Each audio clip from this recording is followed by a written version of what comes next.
Hello, ladies and gentlemen, and welcome back to our 6 p.m.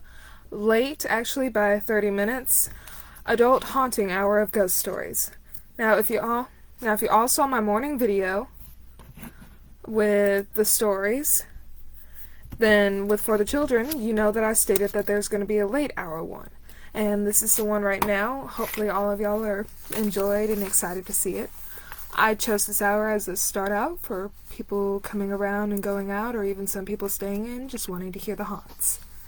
Now, we have some legends that are going to be around. One is around Tyler County, and some are the ones around Texas, and others are even legends that some might have not heard of, and include coming from several sources. I do have one of my stories that I did write for this, and one of them, a few of the stories will contain a little gore in them, on explanations, and some of them are just going to be details and facts and information about what they are exactly. Now, we'll start with our first story tonight, called Skinned Tom. It's actually, originally, it was a song too. Have you seen the ghost of Skinned Tom? Bloody red bones and the skin all gone. Ooh, would it be chilly with no skin on? In rural Tennessee, there lived a young man named Tom. He was handsome, witty, charming, and athletic. What's more, Tom had an eye for ladies, and few could resist his charms.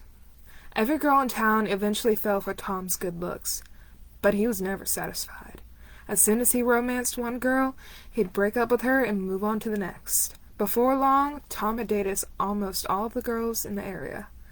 In search for more romance, Tom moved on to new pastures and began driving to the next town over, hoping to meet more girls. Soon, he came across a beautiful young lady named Eleanor. She had long blonde hair, bright blue eyes, and a curvaceous figure. Tom was smitten with Eleanor, and they began dating. There was just one problem, though. You see, Eleanor was already married to somebody else. But Tom didn't let that stop him, though. In fact, he seemed to enjoy the excitement of sneaking around and having an affair with a young woman. The pair would often meet late at night in the local lover's lane, making out in Tom's car. Tom and Eleanor made little effort to keep their fling a secret. Before too long, the folks in town began to gossip. Eventually, her husband got wind of it, of what was going on, and he was driven insane with the jealousy. He vowed to get revenge on the two of them. Okay. That scared me a little. He told his wife that he was going out for the weekend to hide in the woods behind. Then he hid in the woods behind their house. As he guessed that evening, Tom showed up to take the lady out. The husband followed them to the nearby lover's lane.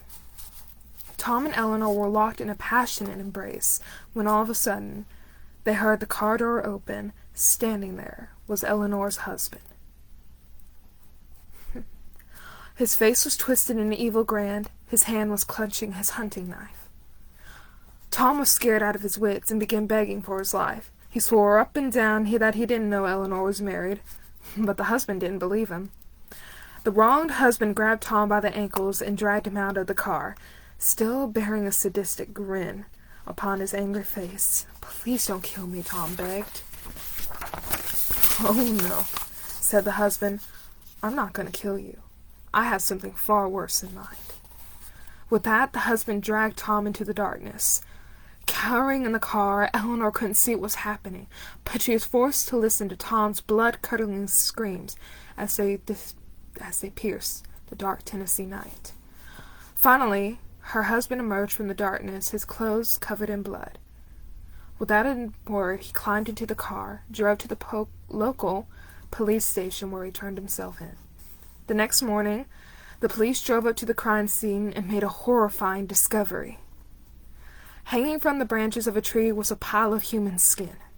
They realized that the husband hadn't killed Tom. He'd skinned him alive.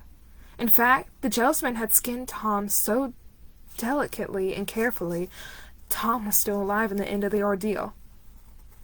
The husband then had draped Tom's hide over a branch and had left him for dead. The police searched the area, but Tom was nowhere to be found. And they couldn't find a trace of a hunting knife either. They still say Tom lurks around Lover's Lane, waiting to catch a cheating couple and teach them the same lesson he had learned that fateful night. Once a handsome young man, now just a bloody skeleton, stalking little alleys and laneways with a big hunting knife clutched in his bony fingers. All the teenagers in Tennessee are warned by their parents. Don't go to Lover's Lane if you don't want to be Skin Tom's next victim. Thank you all for reading this story. I have many more. And a shout out to Wanya Miller. Hi to you too. How's your day going? Now, moving on.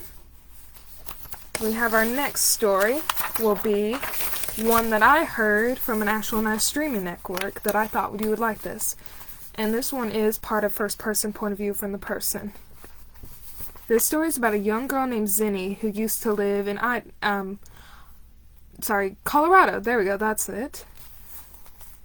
And it's her story about the tale of surviving the Wendigo. Now, before I get into the story, I'll give you a little information over the Wendigo. The Wendigo is a mythical Navajo creature that is either a possessed human or a vengeful spirit. The story goes that the Wendigo is a very supernatural being with heightened hearing and impossible speed. And now usually, if a Wendigo has his eye on his prey, he will use his tricks. He'll run fast to get ahead of them. He'll send out growls to frighten their prey, and even more, he can take the voice of your loved one and sound just like them. My name is Zinni, and to start off my story, I'll explain everything. When I was a little girl, my family decided to move up to Colorado. We lived out in a very hidden area with no technology whatsoever. We couldn't even get internet. And we liked it that way. Well, one day I decided to go out into the woods with my dogs. And as we were coming closer to the clearing, I could still see my house. But as we urged forward, I saw these strange piles. And what I would come to know later, that they were bones. And as I kept trekking farther into the woods, I noticed the wind started picking up. And I saw a storm blowing in, and I knew I needed to get home soon. So I turned in the direction I think is home. I'm not sure where. I was lost at this point. And I started hearing these strange growling noises. And my dogs, their hair just started standing up on edge, and they were growling. And we turned to head the other way, but suddenly I heard from the trees, "Zinni?" That was my name. It was my mother's voice, but something didn't feel right. And I heard it again. "Zinni, come here." It is her voice. That's her voice, but it can't be her. "Zinni, come here." The voice had suddenly deepened, almost drawled out, like he was trying to concentrate on the syllables. And soon with that, I heard a loud creak and breaking noise. My dogs began to growl, and I turned and ran. I ran as fast as I could through the woods, with them right behind my heels, still hearing the growling. And when I came back into the clearing, I thought I'd gone the wrong way. I still heard the growling, so I kept running back as fast as I could. And I finally made it home, and I told my mother my story. And she patted my head and told me the woods kind of have a way of messing with people's minds. Years later, until after we had moved, that I learned the story. I'd asked my mom about it a long time ago, and she said, "Well, I'd hope you've forgotten about it. But I'll tell you anyway, what you had encountered was a Wendigo." And my mother had begun to tell me the story of that how she had called the shaman up there, and they had blessed the area, and he told me I was very lucky, because it's very rare for a Wendigo to ever let go of their prey. Thank you, folks. That is actually one of my favorite stories. Now, the Wendigo, a little history. The Wendigo is from the Navajo people. It is their legend and story. Usually it involves cannibalism, scarily. And originally it started with, if the person were to consume another person, they would become a Wendigo. So the only way originally that they could stop somebody was becoming a Wendigo was either to force feed them bear fat until they were sick, or sadly to kill them and burn their body away from the village to release the spirit. and others are stating it as a supernatural being born of something. Now, moving on, our next story is, why don't we bring on one around here called the Bragg Light. Now, this story I pretty much grew up with, and I'll tell the version I know. Now, long time ago, right through down Bragg Road, there was a railroad that would go straight down there, and I still believe it's there. And the story goes that the conductor would get at the very back of the train, and they would have mail hanging up on this hook right up there, and you'd have to get on the end of the caboose, you'd have to grab the pole, and you'd have to reach out and grab onto the mail. Well, one faithful night, the conductor was reaching out while it was raining, and he had slipped and fallen under the railroad tracks, and his head was cut off. And now the legend goes that the conductor, that little light you see shining, is the conductor's light as he's looking for his missing head. And you could be his unlucky victim to lose your head. Now, my experience with that, I will not give their names out, but they knew who they are. They are two of my friends, two lovely ladies who went with me out into the woods, and we decided we'd see Bragg Road. Now, up and down, I swear that I did see some sort of light going through the woods or the trees. And we did have lights coming on the back of us, and everybody, one of the girls, she was freaking out a lot. She was hyperventilating so much the whole windows in the truck were falling asleep, and she's freaking out, and she's asking, like, why are the windows fogging up? And we're like, well, you're hyperventilating so much, they are fogging up. And her other one, she really doesn't believe in the spirits too much. She doesn't believe in ghosts and all that, but when we started believing that it was real, she was terrified of it. She's still a non-believer, but I love her dearly. Now, moving on to our next story is one that actually comes from the Philippines, and this one is really interesting. This one is called the Tiqui. Now, the Tiqui, it's a strange creature that can separate its bottom part from its top part, and it has wings. And basically, it flies through the air at night, luring its victims to its demise. And a story point of view, basically, it's about a young man walking home from work one day, and he hears this small noise stating the word Tiqui. Well, the man gets scared, and he heads to a booth that has the security officer, and he hears the Tiqui voice again, but louder. And the man himself, he could hear it too, and they had stayed there until the bus had arrived. And right as the man had gotten on, he heard one last little Tiqui. That's how they communicate, I guess. And turns out from the legend that goes, Tiquis are very mischief master makers. The farther away they sound means the closer they are. Now, I have another one too for everybody. I saved a lot of these up. Now this one actually is called Hands on the Bus, and this one actually originates from San Antonio. The story goes, several years ago, a man had gone insane, and he was a bus driver. And on his way taking small kindergartners to school, he had stopped in the middle of the train tracks, and he had let a train come head-on and kill him and several of all the children. And the story goes, you take your car, and it's on an incline, the hill's on an incline with railroad tracks. And if you put your car and you cover it in powder, supposedly you see tiny hands on the back of your car and they push you off the train tracks so you don't end up like them. I've never done it, but if anybody has, in the comments, if you'd like to say it, tell us what happened, or if you know somebody, I'd love to hear the story about it. If you've had done the San Antonio with the little children pushing your car off the railroads. Now, move on to this one. This one is called Mr. Widemouth, and this one will be given in first-person point of view. When I was a young, very sickly girl, I was sadly laid up in my bed for a while with polio. My mother refused to let me out of bed at all, and I'd have to sit and just pretty much do nothing all day. She brought me comic books and writing utensils and even pencils to sketch with if I needed to. Well, one day, while I was laying down, I heard a noise. And I looked under, and I am greeted with a big smile. It looked like a Furby, almost. It had big eyes. It had a very, very wide grin full of human teeth. It had big, floppy ears, and it had long arms and legs. I'd given him the name Mr. Widemouth, and he would come, and he'd sit, and he'd talk with me. Well, one day, Mr. Widemouth came into my room, and he said he'd brought me a gift. Well, when I went to open up the box, it was my mother's set of knives. I looked at him, and I'm like, "Are you crazy? I can't play with these. I'll cut myself." And with that, Mr. Widemouth turned his face into a frown and crawled under my bed. I hadn't seen him for a few more days.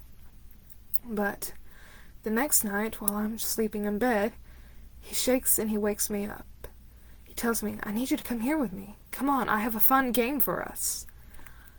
I reluctantly follow Mr. Widemouth out of bed, scared my mother would find me and punish me and send me back to bed. He takes me to the next room over, one of our old spaces used for storage. There he gets by the old window, and he pushes it open. He said, "Look, we're going to play a game of imagination. Look right down there.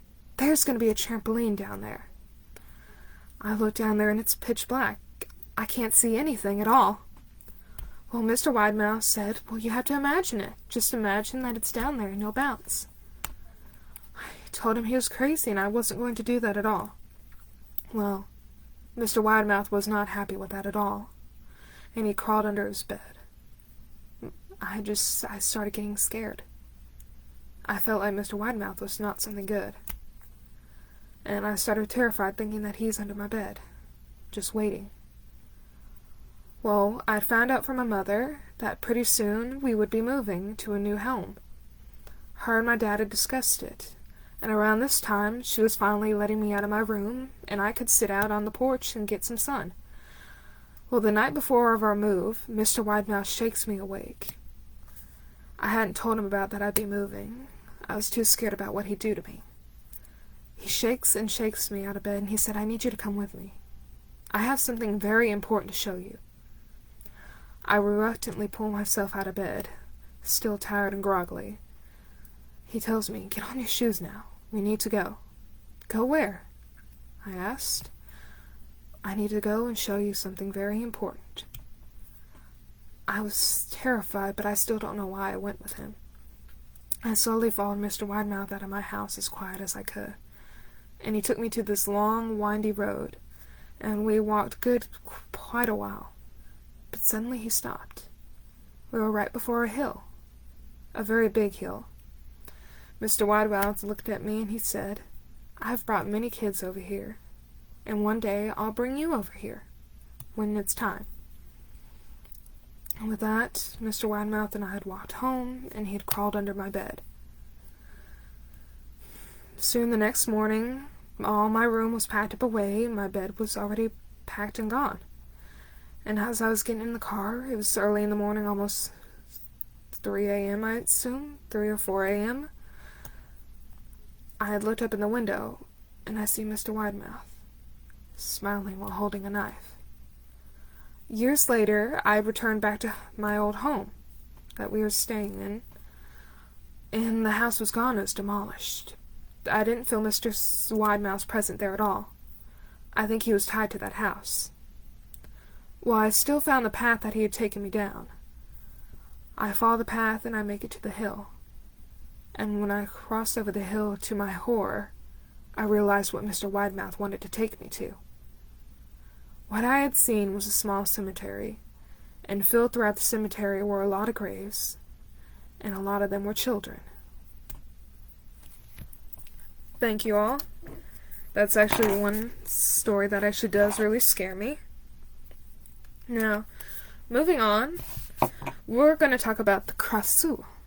Now, karasu comes from, I believe, Japanese lore, is a headless creature that flies through the air and it preys on pregnant women. This does have a little gore in it. Now, the story goes, a long time ago, a princess was promised to a warlord who had bested their kingdom in battle, and a way to save her kingdom was to marry him. But she was in love with the stable boy. So, with her, she'd meet the stable boy at night and whisk away. And then one day, her soon-to-be found out what she was doing. He had the stable boy killed and had her imprisoned. He was going to burn her for what she had done, for her betrayal. But the young girl met with a witch beforehand, and the witch had given her a potion that would protect her. She told her, as long as you drink this potion, your body will be safe. And with that, right before the girl was taken away to be tied up, she drank the potion. But she made one big mistake. She didn't give the potion enough time to work. And as soon as she was tied up and they began the fire, to her horror, her body burned slowly away from her piece by piece, and the only thing left was her head and her entrails. And so the legend goes that Krasu will fly through all over the place, and will fly into homes through windows, doors, or chimneys, and prey on the young fetus inside the body by drinking the amniotic fluid. And the way to protect yourself from the Krasu would be to board up your windows, take ivory, all plants with thorns that she could get caught in, and spikes to protect your house from her. Now, there are several different names. I can't remember the other name, but it does come off of Grimm. That's supposed to be another word for it, or a legend. Now, moving on to the next one. This one is in Texas, and I'd be very wary if I were all of you. It's called the Demon Road. I'm not sure exactly where the Demon Road is, but the legend goes, as you walk down this road, you are very vulnerable to be possessed by anything that you're unsure of. Then, I've only heard this from point of view from, I believe it was done by some sort of Ghost Adventures or something. They were walking down the road. One man had gotten attacked and had claw marks. They heard there was supposedly the devil walks down the road with you. There's demons hiding in the woods. You get possessed just simply walking down to it. And there's a lot of cult and satanic rituals that had gotten done throughout this road. And once you get to the end of the road, there's a connecting cemetery. And supposedly in that cemetery, you hear children laughing and crying and wailing. Now that is actually very scary. I don't know how I'd feel about seeing that. I think I wouldn't be that dumb enough to go down that road in my first place. But if any of you want to seek out the Demon Road, and if you survive, I'd love to hear your story. Now, moving on. I have this one. This is actually, I believe, an Irish folklore of a vampire. I can't think of the name now, but this is also on the streaming network you can find. It's all on YouTube. But the story goes, once upon a time, there was a very young lady. She had golden hair and the most gorgeous shining green eyes of all. And she was as well in love with a man of lower class. Her father, a very greedy man, decided to marry her off to the wealthiest man there. He was an older, horrible, grouchy man, and he took the young girl and imprisoned her in a tower. Before she was imprisoned, her love of her life promised that he'd find her, and he'd rescue her. And day by day she'd wait for him, but he'd never come. And while she was trapped inside the tower, she was stuck with the awful man. The awful man would take her, and he'd cut and bleed her, and revel in the joy of seeing her shun away from the pain. She stayed angry and strong as she could, hoping that her love would save her. But days had gone into weeks, and weeks became in months, and she realized he wasn't coming. So soon, she stopped eating. And the townspeople knew what was going on and how horrible he treated her, though nobody did anything to help her. So day by day, she'd stopped eating. Her golden blonde hair had wilted away into nothing. Her golden green eyes, who had a beautiful sheen, were nothing but infinitely dark husks now. And sadly, she had passed away. And the townspeople, they had a tradition. To keep the dead from rising, they'd put stones on them. They had all felt so guilty that they refused to put stones on her. They all felt that maybe she'd come back. Well, she did come back, but not the sweet woman they knew. A vampire siren-like creature who would sing away and bring men towards her. Her blonde hair was gone, it was black, and she had only red eyes full of hunger. She'd sing her lovely tune and whisk away young men to her. and she'd feed on them and do away with their corpse. She's known as the Irish vampire there. There's a name for it, but I cannot think of the name. Oh, excuse me. Now moving on, I actually have one of my stories that I wrote. I'd like to say next for anybody who's listening. This is all 100% my own creating. It may not be good, but I do want to read it for everybody. It is called The Hollow Man. Long ago, there once was a man who fell in love with a young fair woman.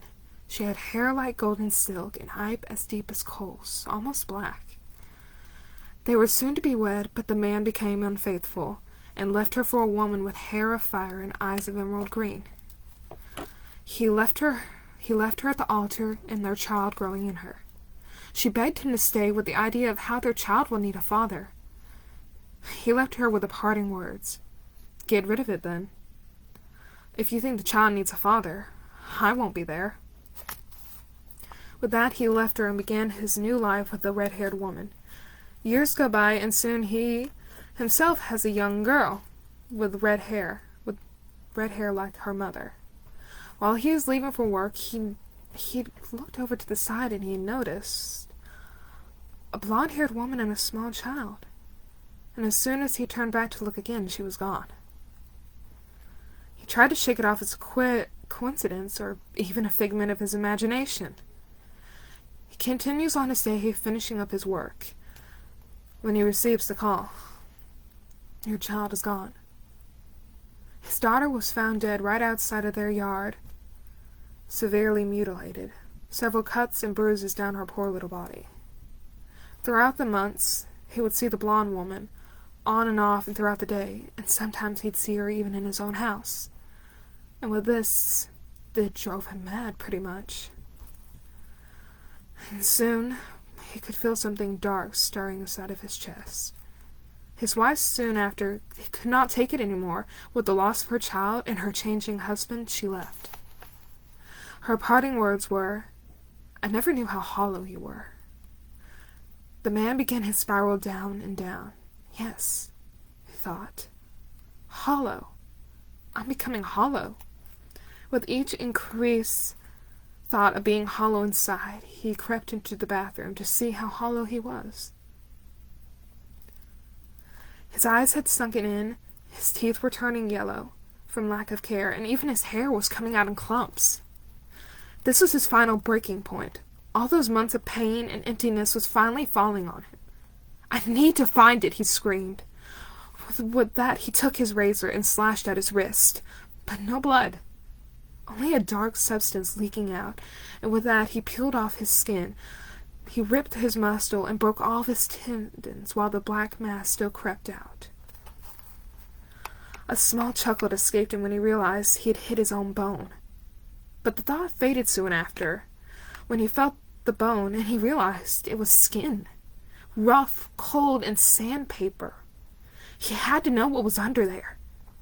He used his bare hands to rip away the rest of his mutilated arm. When he finally finished the deed, he looked into the mirror. And he had saw, up into his shoulder, it was the same. He wondered if that same skin on his arm must be everywhere. With that, he torn away all of his skin, he ripped out his hair, he pulled at everything, he ripped his nails out, down and down until, all the way to his toes. And when he had finally finished his deed of removing his skin, he looked into the mirror, into his cold blue eyes, and he said, "The eyes are a window into the soul, so I better open them up as well." With that left, he reached into his eye sockets with his new hands, and yanked until his muscles broke and removed his own eyes. He now saw his hollowness was always under his skin. With that, he'd walked into the hallway of his home and stopped. There stood a small little girl, who ran into him screaming, "Daddy!" The child grabbed onto what was left of his leg. This is not his daughter, no. His daughter had red hair. This child had blonde. The little girl grabbed his hands and led him into his living room. There stood his ex-fiancé, looking just the same he has left her all those years ago.